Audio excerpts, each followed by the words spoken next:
En el capítulo de hoy de Crónicas Musicales, una pequeña reseña histórica de Roberto Sánchez, el Sandro de América. Roberto Sánchez, más conocido como el Sandro de América, nació el 19 de agosto de 1945 en la maternidad de Sarda, un hospital público ubicado en la ciudad de Buenos Aires.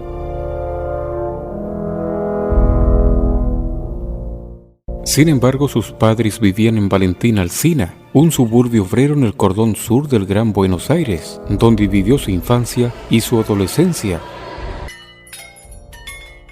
Roberto Sánchez, el Sandro de América, fue hijo único de Vicente Sánchez y de Irma Nidia Ocampo, ambos provenientes de familias de antigua presencia en el país.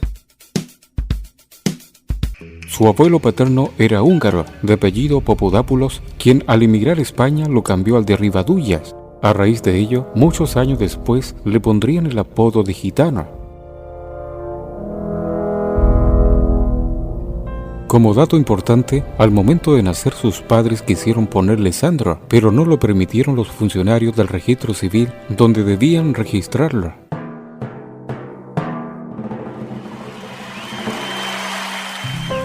En el capítulo de hoy de Crónicas Musicales, una pequeña reseña histórica de Roberto Sánchez, el Sandro de América.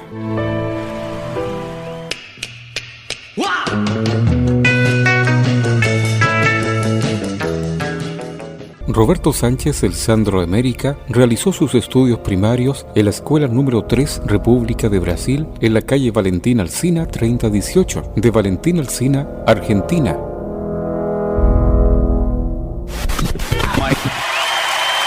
Por esos años su pasión por la música nació desde niño. Como muchos otros adolescentes y preadolescentes argentinos, fue irresistiblemente atraído por el estilo y la música de Elvis Presley.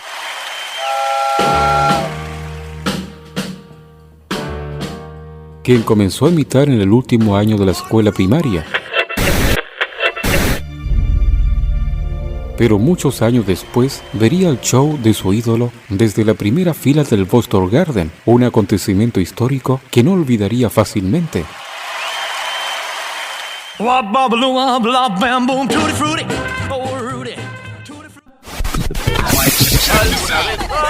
Estas son simplemente crónicas musicales, al estilo de Papa 5000, sacando chispitas en buena onda.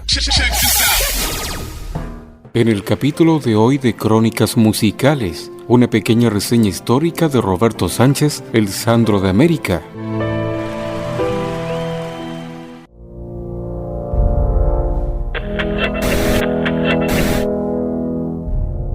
Su primera actuación, que lo marcaría por el resto de su vida, fue el día de la Independencia Argentina, el 9 de julio de 1957, en el acto de su escuela, cuando su maestra de sexto grado lo invitó a realizar su conocida imitación de Elvis, llevándose los aplausos y la ovación del público asistente.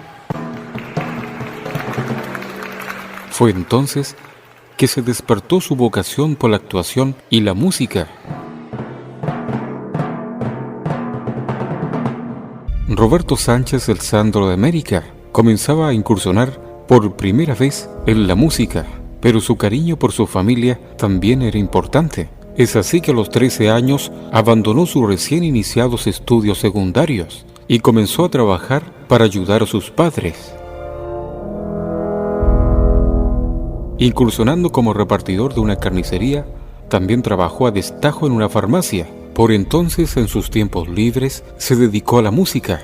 Sus primeros aprendizajes se lo debe a su amigo guitarrista llamado Enrique Irogoitia. Ambos formarían un dúo de voces y guitarras.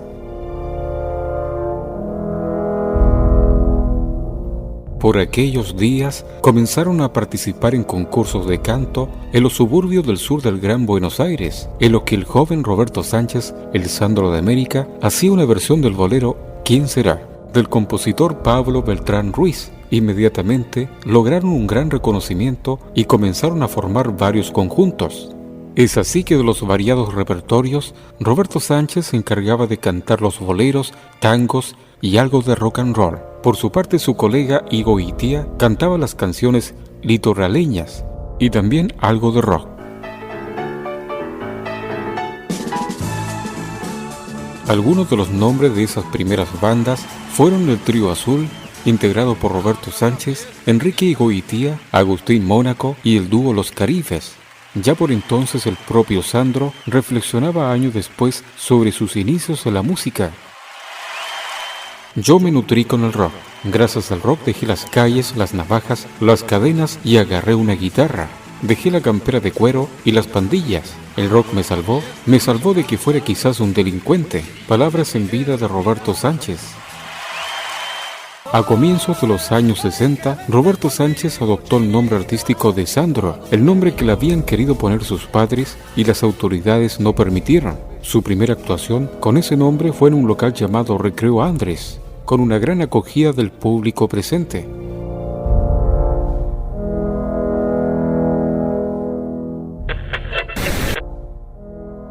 En 1960, en sus primeros intentos como solista, adoptó el apodo de Sandro y al poco tiempo formó el grupo Los Carniches de Oklahoma, grabando su primera canción, un rock en español de su autoría, Comiendo rosquitas calientes en el puente de Alsina, una de las candidatas a ser considerada la primera canción grabada en la historia del rock argentino. Los integrantes del grupo Los Carniches de Oklahoma eran Héctor Centurión, voz y bajo, Carlos Ojeda, piano y percusión, Armando Cacho Quiroga, batería, Sandro, primera guitarra y Miguel Lito Vázquez, guitarra rítmica. En 1961 cambiaron de nombre por Los de Fuego. Al principio el cantante del grupo fue Centurión, mientras que Sandro era la guitarra, líder, segunda voz y hacía los coros. Pero a finales de 1962, Centurión perdió la voz, siendo reemplazado por Roberto Sánchez, el Sandro de América.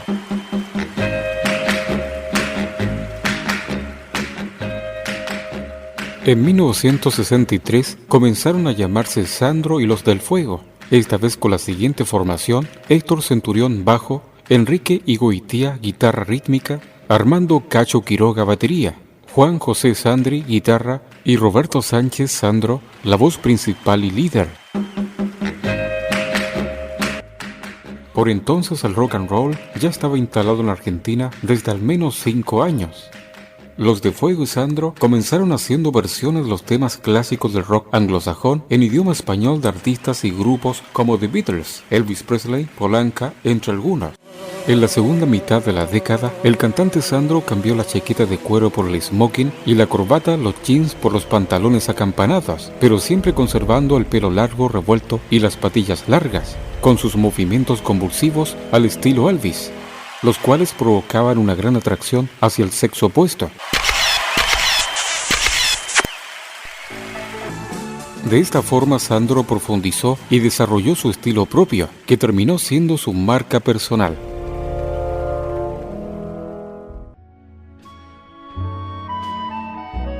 A fines de la década del 60, el cantante Sandro empezó a cambiar radicalmente su estilo, abandonando el rock and roll clásico en español para diseñar un repertorio más popular, siendo uno de los pioneros de la balada romántica latinoamericana, derivada del bolero, que se convertiría en el género pop latino por excelencia. El cantante Sandro le aportó temáticas, poses y ritmos extraídos del rock and roll que hicieron sus canciones provocativas y atractivas para los jóvenes de los sectores más populares de las comunidades latinas de América y muy especialmente para las mujeres. Las fanáticas de Sandro, sus nenas, llegaron a ser tan importantes como él mismo, devolviendo en sus presentaciones un clima de desenfreno y sensualidad. En una de sus entrevistas, el cantante Sandro ha declarado lo siguiente: cuando hago los movimientos sensuales en el escenario, siento que abajo en la platea deben haber unos 450 ratones corriendo carreras. ¿Qué miran esas chicas? ¿Qué necesidades tienen? ¿Qué vacíos? Me intrigan.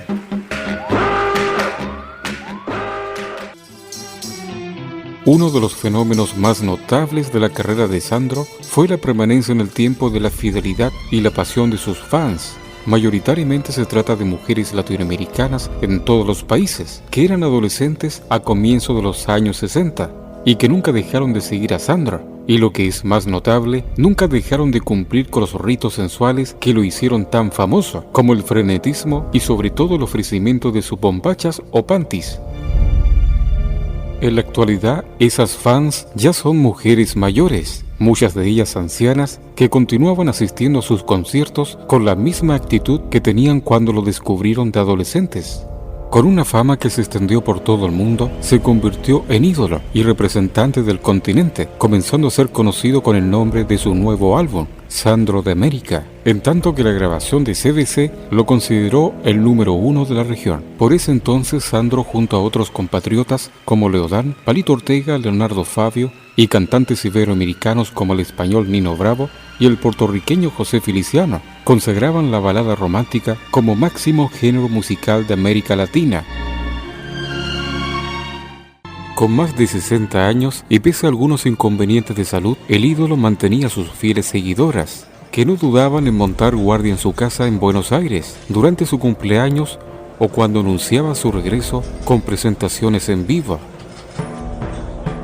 En 1998 se dio a conocer que Sandro padecía de una grave enfermedad ocasionada por décadas de adicción al tabaco, llamada enfisema pulmonar crónico, la cual lo llevó a alejarse de los escenarios, pero la dedicación del ídolo por su público hizo que en el año 2001 presentara uno de sus mejores espectáculos, El Hombre de la Rosa, el cual fue posible gracias a que el micrófono llevaba conectada una asistencia de oxígeno.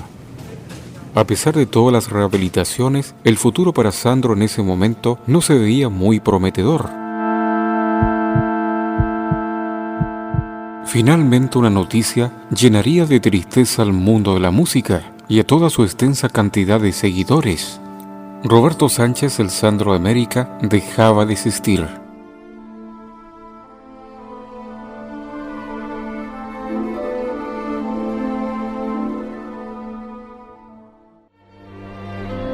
Lamento comunicar que a las 20:40 hora local, el señor Roberto Sánchez dejó de existir debido a un cuadro de shock séptico que se complicó con una necrosis intestino-mesentérica y una coagulopatía por consumo. Así que bueno, ese es el parte oficial. Bueno, lamento lo ocurrido.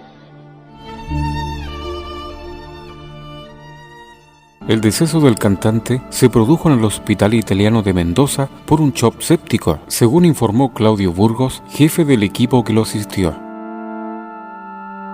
La partida de Sandro se produjo a las 20:40 horas del 4 de enero del año 2010. El paciente había afrontado 5 intervenciones, 2 de ellas efectuadas el mismo día de su muerte, y había luchado por su vida durante 45 días. Inmediatamente, la noticia repercutió en todos los medios argentinos y mundiales. Había dejado de existir el creador de éxitos como Rosa Rosa, Tus labios de rubí, Penumbras, Penas, Tengo, entre muchos éxitos que en la actualidad ya son clásicos.